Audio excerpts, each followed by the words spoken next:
नमस्ते. तर केळी बागायतदारांनो, हा जो प्लॉट आहे वडगाव निंबाळकर येथील असून या ठिकाणं हा राईज अँड शाईनचा आहे.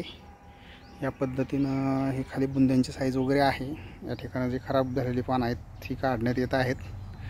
तर या ठिकाणं ह्या बागेमध्ये सगळ्यात महत्त्वाचं व्हरायटी हा इम्पॉर्टंट रोल आहेच, परंतु ही जी वाढ वगैरे आहे ही 5 महिन्याच्या बागेची आहे. 23 जानेवारीची लागवड आहे. सदर प्लॉट म्हणजे न्यूट्रिशन वगैरे आहे या ठिकाणं. तरीही आपल्याला ज्या न्यूट्रिशनची गरज आहे तर त्या न्यूट्रिशनवर भर देणं गरजेचं आहे. अशा पद्धतीनं या ठिकाणं सगळ्या गोष्टी आहेत. वापसा कंडिशन आहे, त्याच्यानंतरनं न्यूट्रिशन मॅनेजमेंट पण या ठिकाणी चालू असतं आहे रेग्युलर. परंतु आपल्याला सगळ्यात महत्त्वाचं जे उत्पादन घ्यायचं आहे केळीचं ते एक्सपोर्ट क्वालिटीचं घ्यायचं आहे. तर त्या संदर्भामध्ये केळी बागेमध्ये जे नियोजन असावं, आता ही स्टेम झालेली आहे, म्हणजे थोडक्यात बुंदा हा चांगला पद्धतीने बनलेला आहे, अशी वाढ ही आहे. आणि ह्या ठिकाणं जी ग्रोथ म्हणतो आपण ती आहे. वरल्या साईडने जी काही पाहिलं असं तर वरल्या बाजूने सुद्धा जी काही आडोसा म्हणतो आपण किंवा जे उंच झाडं पाहिजेत ते पण आहेत. तरीही बागेमध्ये पानं जे फाटत आहेत हे फाटू नयेत. आणि किमान एका झाडाचा जो गड असतो आहे, म्हणजे प्रत्येक गडाचं वजन हे आपल्याला 35 ते 40 किलोपर्यंत भेटलं पाहिजे. आणि ह्यावरती जर फोकस आपला असेल किंवा फोकस जर ठेवला तर तो निश्चित आपण बागेमधून मिळू शकतो. या आधीचा आपला जुना व्हिडिओ आहे केळी बागेमधील, त्यामध्ये एक्सपोर्ट करतानाचा व्हिडिओ हा 5 महिन्यापूर्वीचा आहे. म्हणजे साधारणपणे जानेवारी फेब्रुवारी दरम्यानचा व्हिडिओ तुम्ही आपल्या यूट्यूब चॅनलला पाहू शकता. त्या ठिकाणी आपल्याला गडांचं वजन जे आहे हे 35, 38, 40 म्हणजे ॲव्हरेजली आपल्याला 36-37 किलोच्या आसपास गडांचं वजन मिळालं होतं. आणि सगळ्यात महत्त्वाचं केळी बागेमधील व्यवस्थापन करताना म्हणजे जे बागेचं नियोजन असतं आहे ते सविस्तर असावं. हे वरल्या बाजूने असं पूर्णपणे वाऱ्याने पानं फाटणं वगैरे जे म्हणतो आपण त्यासाठीची काही आडोसा पाहिजे किंवा मोठी झाडं किंवा गवत म्हणतो आपण हे साईडला लावले तसं असतंय. तरी हे बागेमध्ये पूर्णपणे पानं हे फाटत आहेत. तर पानं फाटू नयेत. पानांची जी वरती आत्ता दिसत आहेत तशी पण ते पण मध्ये अशी फाटायला सुरुवात होते, अशी फाटली नाही पाहिजे, हे सगळ्यात महत्त्वाचं आहे. आणि ज्यावेळी अशी पानं फाटतात तर आपल्या गडनिर्मितीवरती किंवा झाडांची जी अन्ननिर्मितीची प्रक्रिया आहे असं थोडंसं जर बारीक पाहिलं, म्हणजे बारीक यासाठी म्हणतो की आता वरती पाने मध्ये अशी रेष दिसते, म्हणजे काय झालं ते पानं फाटायला सुरुवात होते. हे अशी पानं नवीन पानं जे फाटत आहेत ती फाटली नाही पाहिजे. आणि ह्याच्यावरच खरं केळीचं उत्पादन आपल्याला मिळू शकतं. किंवा गडांचं वजन जे पाहिजे आपल्याला 35 ते 40 किलोच्या पुढे आपल्याला वजन मिळणं पाहिजे. 40 किलो प्लस गडाचं वजन मिळालं तर आपण एकरी 40 टन क्रॉस करू शकतो किंवा 40 टन हे आपल्याला ॲव्हरेजली उत्पादन एकरी मिळू शकतं. त्याच्यासाठी आपण या ठिकाणी मार्गदर्शन करत असतो आहे. आणि हा व्हिडिओ बनवतो आहे म्हणजे हा प्लॉट बारामती तालुक्यातील वडगाव निंबाळकरचा आहे. आणि सगळ्यात महत्त्वाचं म्हणजे ह्यात नियोजन पण सर्व व्यवस्थित आहे. तरीही पानं फाटत आहेत, ही पानं फाटली नाही पाहिजे, हे सगळ्यात महत्त्वाचा आपला उद्देश आहे. परंतु हे फक्त प्रातिनिधिक स्वरूपात सांगतो आहे की अशा पद्धतीने ही पानं फाटत आहेत. आणि ज्या ठिकाणं पानं अशी ब्रेक होतात त्याचा परिणाम आपल्या झाडांवरती जी पानांची संख्या आहे साधारणपणे आता 1, 2 म्हणजे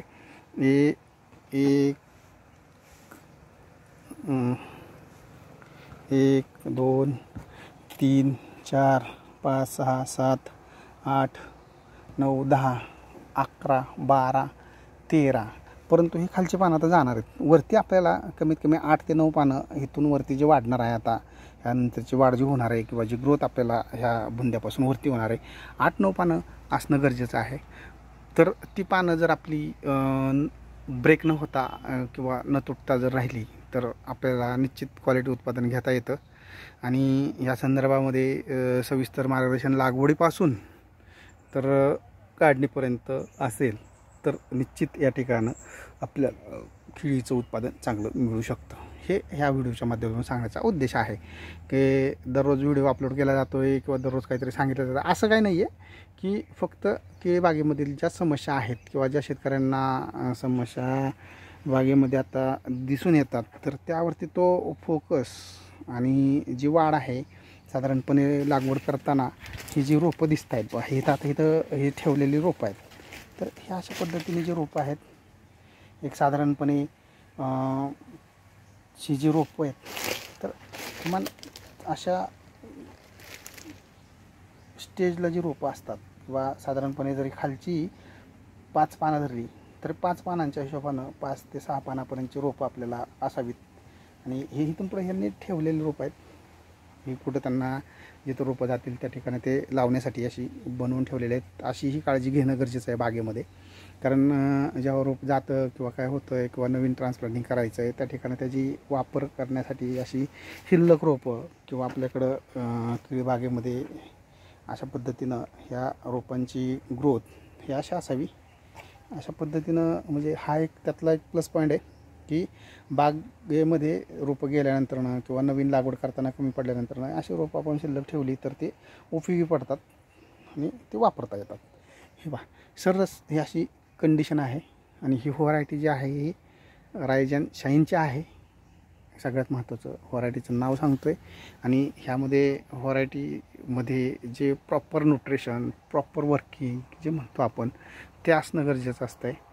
आणि ही जी पानं आहेत ह्याचा रुपणेसपणा हा आलेला आहे तरी पण पानं परत फाटत आहेत आणि पानं जिथं फाटली जातात तिथं तुम्हाला मिळणारं वेटेज घडांचं हे निश्चित कमी मिळतं तर त्यावरती सुद्धा फोकस असणं गरजेचं आहे त्यावरती काम करणं गरजेचं आहे। ते जोपर्यंत होत नाही आहे तोपर्यंत आपल्याला केळी बागेतून एकरी जे टनेज पाहिजे आणि जे 1 लाख शेतकरी असतील 10 लाख शेतकरी असतील किंवा मग 5,000 शेतकरी असतील जी काही क्वांटिटी आहे केळी बागेमध्ये किंवा असते एरियानुसार तर 5,000 10,000 1 लाख 10,000 20,000 काय जी काही संख्या असेल त्या पद्धतीने जे लोक आहेत केळी करणारे तर त्यातले फक्त एक ॲव्हरेजली 2-4 शेतकरीचं 40 टन 50 टन असं ॲव्हरेज उत्पादन घेणारे आहेत। ते बाकी इतर जे शेतकऱ्यांना केळीचं उत्पादन मिळतं किंवा घेतलं जातं तर त्यांना ॲव्हरेजली टनेज हे कमी मिळतं कारण काय होतं त्याला proper guidance proper nutrition management आणि बागेची जी वर्षभराची जी देखभाल आहे तर त्यावरती फोकस असणं गरजेचं आहे। आणि तो न झाल्याने काय होतं आपल्याला केळी बागेतून एकरी ॲव्हरेजली चांगलं उत्पादन मिळत नाही। तर यासाठीच आपण धमड्या ॲग्रिकल्चर कन्सल्टन्सी सर्व्हिसेसमार्फत केळी बागेच्या लागवडीपासून ते काढणीपर्यंत सविस्तर असं मार्गदर्शन करत असतो आणि त्यासाठी जो नंबर आहे तो 73 97 86 97 97 या नंबरवर निश्चित संपर्क होऊ शकता। त्याचबरोबर जास्तीत जास्त व्हिडिओ शेअर करा जास्तीत जास्त चॅनल सबस्क्राईब करून ठेवा। ज्या केळी बागेमधील समस्या असतात किंवा ज्या केळी बागेमध्ये वेगवेगळ्या वातावरणामध्ये किंवा वातावरणातील बदलानुसार किंवा पावसाळ्यामध्ये थंडीमध्ये उन्हाळ्यामध्ये जे काही इम्पॅक्ट जाणवतात बागेमध्ये ते दाखवण्याचा प्रयत्न केलेला आहे आणि तो येऊ नये त्यावरती काय उपाययोजना असाव्यात कशा असाव्यात तर या ठिकाणं ह्यावरती सुद्धा सविस्तर असं मार्गदर्शन आपण देतच आहे किंवा देत आहोत।